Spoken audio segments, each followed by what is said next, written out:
Hello friends, welcome माय YouTube channel. विद्यार्थी मित्रांनो, आज आपण क्लास 6 या वर्गासाठी लेसन पाहणार आहोत. 3.7 the man who never lied. The man who never lied. असा व्यक्ती किंवा असा माणूस की जो कधीही खोटं बोलत नाही. मग या ठिकाणी ही जी कथा आहे ही एका व्यक्तीची आहे. जो व्यक्ती या ठिकाणी राणीशी काही खोटं बोलला नाही. मग ती कथा कशी आहे तर ती या ठिकाणी मी एक्सप्लेन करत आहे. The one special thing about Mohammed was that he never told a lie. या ठिकाणी ही जी स्पेशल कथा आहे ही एका महम्मद नावाच्या व्यक्तीची आहे, जो कधीही ही नेव्हर टोल्ड अ लाय, तो कधीही खोटं सांगत नाही किंवा खोटं बोलत नाही. It is not very easy to do that. त्याला कधीही खोटं बोलायला आवडत नाही. But Muhammad was a wise man. Muhammad हा एक हुशार माणूस होता. He kept his eyes open to what was going on around him and chose his words carefully. Muhammad हा असा व्यक्ती होता की तो आपले डोळे हे कायम उघडे ठेवून आजूबाजूला काय घडत आहे हे अगदी केअरफुली पाहत होता आणि मगच ते सांगण्यासाठी ते अगदी व्यवस्थित तो सांगत असे. He became famous. तो प्रसिद्ध होता as the man who never lied. कशासाठी तर जो व्यक्ती कधीही खोटं बोलत नाही या गोष्टीसाठी तो फेमस होता, प्रसिद्ध होता. Even people who lived 20 days away knew about him.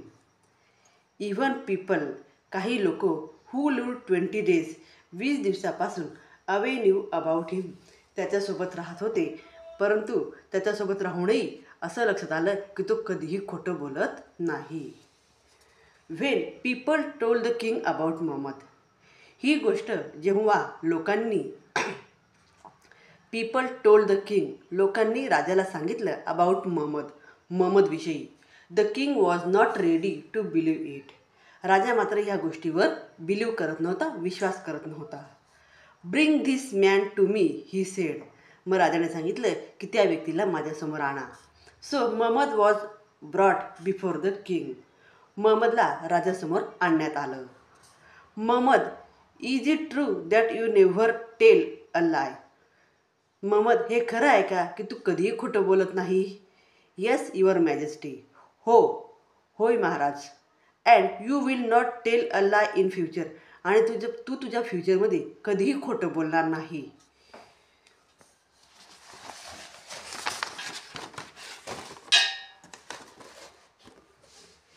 Never your majesty. मग तो म्हणतो की नाही महाराज, मी कधीही माझ्या फ्युचरमध्ये सुद्धा खोटं बोलणार नाही. The king look at Muhammad thoughtfully. त्या राजाने त्या महम्मदविषयी विचार केला. Be careful. तू या ठिकाणी काळजी घे. Sometime we don't even know. काही वेळानंतर we don't even know how the lie gets on our tongue. Sometimes काही वेळानंतर आम्ही तुला एखादी गोष्ट वी डोंट इव्हन नो आम्ही तुला काहीही सांगू. How the lie gets on our tongue. तू त्या ठिकाणी तुझ्या बोलण्याने ती गोष्ट खोटी ठरेल असं होता कामा नये. Some days pass. काही दिवसानंतर the king called Muhammad again. मग या ठिकाणी त्या राजाने त्या महम्मदला बोलवण्याचं ठरवलं. मधल्या काळामध्ये राजाने विचार केला की हा खरंच कधी खोटं बोलत नाही. मग याची आता आपण परीक्षा पाहायची. म्हणून the king called Muhammad again. त्या किंगने त्या महम्मदला पुन्हा बोलवलं. व्हेन महम्मद केम. महम्मद आला. The king was just coming out his palace. त्यावेळेस जो किंग होता हा आपल्या पॅलेसमधून बाहेर पडत होता. There were many people around him. त्या ठिकाणी बरेच लोक हे अवतीभोवती होते. He was going on hunt. राजा हा शिकारीसाठी निघालेला होता. The king called Mohammed over to him. त्या किंगने महम्मदला बोलावलं ओव्हर टू हिम आणि सांगितलं, Mohammed, I am going on a hunt. मी या ठिकाणी शिकारीला जाणार आहे. And then to my summer palace. आणि त्यानंतर मी माझा जो उन्हाळ्याचा समर पॅलेस आहे उन्हाळ्याचा जो काही राजवाडा आहे जो मी त्या ठिकाणी बांधलेला आहे, तर त्या राजवाड्याकडे मी जाणार आहे. द किंग स्पोक ॲज, त्या राजाने त्याला सांगितले. ही वॉक टुवर्ड्स हिज हॉर्स, मी या ठिकाणी या हॉर्सवरून शिकार करून मग त्या पॅलेसकडे जाणार. He held the horse men and put his left foot in the stirrup, आणि त्यानंतर मी या ठिकाणी शिकारीला जाणार आहे आणि शिकार करून माझ्या समर पॅलेसकडे मी त्या ठिकाणी मुक्कामासाठी जाणार आहे. ही हेल्ड द हॉर्समेन म्हणजे घोड्याची आळा, and put his foot in the stirrup, आणि ते जे काही घोड्याचे पाय आहे त्या पायांची दिशा आणि घोड्याचा जो काही आळा आहे, हे जे चित्र आहे हे चित्र त्याने त्या महमदने अगदी केअरफुली पाहिलेलं होतं. Then he turn to Muhammad, तो जो राजा आहे तो महमदकडे वळला and said now run to the summer palace.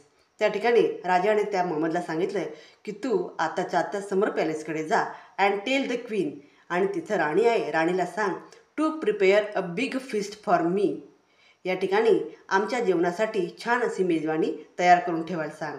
And my people including you hurry up, आणि माझ्याबरोबर माझे काही लोक आहे ते एवढ्या जणांसाठी मेजवानी ही राणीला बनवण्यासाठी सांग.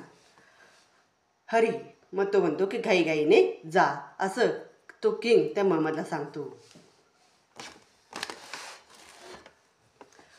महमद टर्न अराउंड, महमद वळला and hurried to the summer palace, आणि तो घाईघाईने समर पॅलेसकडे गेला. When he left the king began to laugh, जेव्हा तो समर पॅलेसकडे गेला तेव्हा the king began to laugh, राजा हा हसू लागला. आय एम नॉट गोईंग, मी आता कुठेही जात नाही. एनिवेअर टुडे, आज.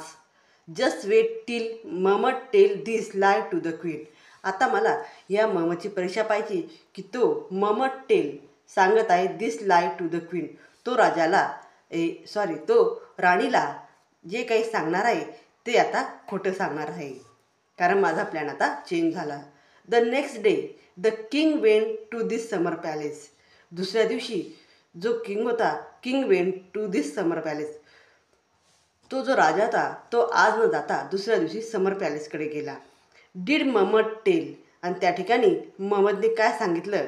You prepare a feast for me yesterday, की कालच मला सांगण्यात आलं होतं की राणीला सांगून तुम्ही फीस्ट म्हणजे मेजवानी ही तयार करायला सांगा. इट वॉज अ लाय, पण ते मात्र खोटं आहे. Mohammed give me your message yesterday, महमदने सांगितलं की मी कालच असा मेसेज त्या ठिकाणी दिलेला होता. द क्वीन अन्सर्ड, मग त्या ठिकाणी जेव्हा राजाने त्या क्वीनला विचारलं, महमद सेड की महमदने तुला काय मेसेज दिला. May be the king will come here, की राजा इकडे येण्याची शक्यता आहे. बाय नून, संध्याकाळनंतर. मे बी ही वोंट, किंवा येऊ शकत नाही. ते एक तर या पॅलेसकडे येतील किंवा येऊ शकणार नाही, अशा 2 शक्यता या त्या महमदने तिथं व्यक्त केलेल्या होत्या.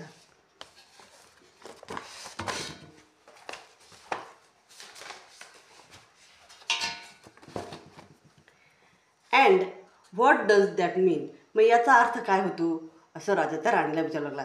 टेल मी फॉर शुअर, की खात्रीने मला सांग.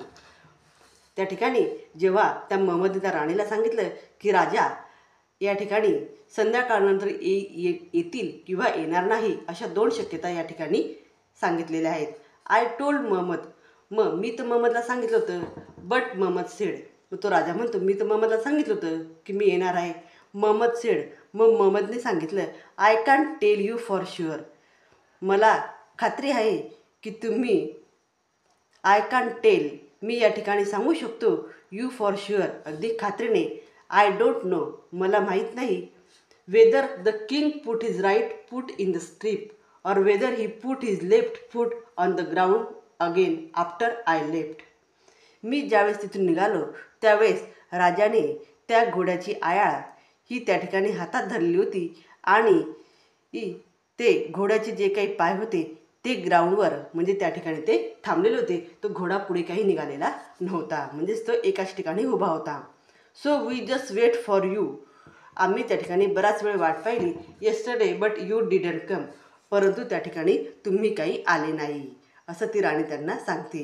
तर त्यावेळेस मोहम्मदने मला सांगितलं की अशा प्रकारे ही घोड्याची पोझिशन होती आणि त्या पोझिशनवरून मला असं वाटतं की ते येऊ शकतात किंवा येऊ शकत नाही. Wien the king heard this. जेव्हा राजाने हे ऐकलं, ही वॉज टेकन अबॅक. ते पुन्हा एकदा परत आले. He agreed. ते सहमत झाले that Mohammed was really as a wise man. त्यावेळेस राजा त्या गोष्टीची सहमत झाला की मोहम्मद हा खरंच खूप हुशार माणूस आहे. Who only spoke. तो फक्त सांगितलं म्हणून तसंच सांगून येतो असं नाही. What he saw with his on eyes. तो त्याच्या स्वतःच्या डोळ्यांनी चित्र पाहतो, ते दृश्य पाहतो. नथिंग मोर नथिंग लेस. आणि जे पाहिलेलं आहे तेच तो सांगतो. त्याच्यापेक्षा एकही शब्द हा जास्त किंवा कमी तो सांगत नाही. म्हणजेच जे समोर चित्र आहे तो ते चित्र जसं तसं सांगत असतो. यावरून लक्षात येतं की Mohammed was really a wise man, की तो किती हुशार असा माणूस आहे आणि जेही काही सांगतो ते अगदी योग्य सांगतो आणि खरोखर सांगतो. यावरून लक्षात येतं की तो कधीही खोटं बोलत नाही. तर अशा प्रकारे ही स्टोरी या ठिकाणी मी एक्सप्लेन केलेली आहे. तर विद्यार्थ्यांनो, या स्टोरीवरून आपल्याला लक्षात येतं की आपण कधीही खोटं बोलायचं नाही. या माणसाने जसं प्रामाणिकपणा दाखवला तसाच प्रामाणिकपणा हा आपणही आपल्या आयुष्यात केला पाहिजे किंवा आपणही प्रामाणिकपणा हे आपल्या आचरणात आणलं पाहिजे. तर विद्यार्थ्यांनो, व्हिडिओ आवडल्यास व्हिडिओला लाईक करा, शेअर करा आणि चॅनलला सबस्क्राईब करा. थँक्यू.